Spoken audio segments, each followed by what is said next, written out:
শেষ 4 ম্যাচে ব্যাটিং গড় ছিল 147 রান, 50 করেছেন সবগুলোতে।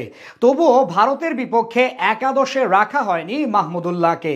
ফলাফল ব্যাটিং ধস টাইগারদের, মোহাম্মদ শামিদের বিপক্ষে অসহায় চিত্র শান্ত মুশফিকদের। ঠিক তখনই ফুটে ওঠে রিয়াদের শূন্যতা, তার না থাকাটাই কাল হয়ে দাঁড়ালো বাংলাদেশের। ভারতের বিপক্ষে মাহমুদুল্লাহর অভাববোধ ও ব্যাটিং ধস নিয়ে বাকিটা জানবো রিপোর্টে।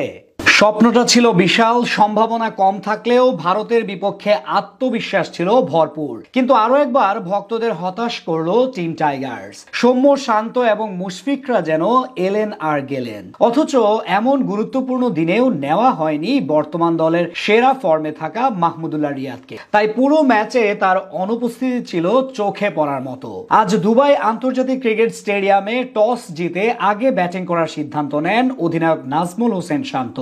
চ্যাম্পিয়ন্স ট্রফির শুরুটা ইতিবাচকভাবে শুরু করার প্রত্যয় শোনান তিনি, কিন্তু আচমকা একাদশ দেখে সবাই চমকে যান। নাহিদ রানার না থাকাটা গ্রহণযোগ্য মনে হলেও একাদশে মাহমুদুল্লাহ রিয়াদের নাম না পাওয়াটা যেন ভক্তদের কাছে এক প্রকার বিনা মেঘে বজ্রপাতের মতো।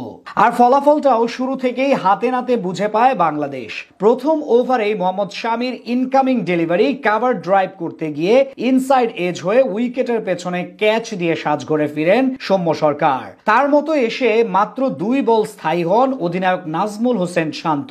রানের খাতা খোলার আগেই তিনি হাঁটতে থাকেন প্যাভিলিয়নের পথ ধরে। শুরুর ধাক্কায় 2 উইকেট নাই বাংলাদেশের। প্রাথমিকভাবে মিরাজ ও ওপেনার তানজিদ তামিম কিছুটা প্রতিরোধ গড়ার চেষ্টা করলেও বেশিক্ষণ টিকতে পারেনি এই জুটি। 10 বলে মাত্র 5 রান করে স্লিপে শুভমান গিলের হাতে ক্যাচ দিয়ে মিরাজও ফেরত যান ডাগ আউটে। এরপর অক্ষর প্যাটেল এসে রীতিমতো একাই ধসে দিয়ে যান টাইগারদের মিডল অর্ডার। দারুণ ব্যাটিং করা তানজিদ তামিম ও মুশফিকুর রহিমকে ফেরান পরপর 2 বলে। এমনকি রোহিত শর্মা ক্যাচ মিস না করলে হ্যাট্রিকও করতে পারতেন তিনি। মাত্র 35 রানেই 5 উইকেট হারিয়ে মহা বিপদে পড়ে বাংলাদেশ।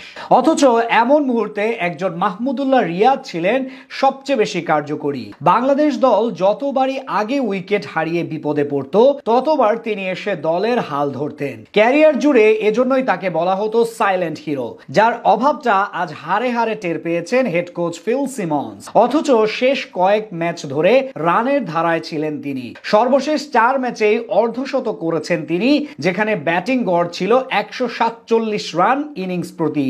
এছাড়া স্ট্রাইক রেটটাও ছিল মানানসই। এমন ফর্মে থাকা সত্ত্বেও রিয়াদের উপর আস্থা রাখেননি কোচ ও টিম ম্যানেজমেন্ট। ফলাফল এমন করুণ ভাবে ব্যাটিং ধস। আইসিসির ইভেন্টগুলোতে বরাবরই সফল এই ডানহাতি, তাই রিয়াদ থাকলে হয়তো ব্যাটিং এ হাল ধরে কিছু একটা করতে পারতেন, এমনকি অতীতের মতো হাল ধরতে পারতেন। পাশাপাশি একাদশে একজন অপশনাল স্পিনার হিসেবেও বড় ভূমিকা রাখতে পারতেন, কিন্তু এসব কিছু আমলে না এনে বাদ দেওয়া হয় তাকে। অথচ ব্যাটিং অর্ডারের সেরা 5 জনের 3 জনই আউট হয়েছেন কোনো রান না করে।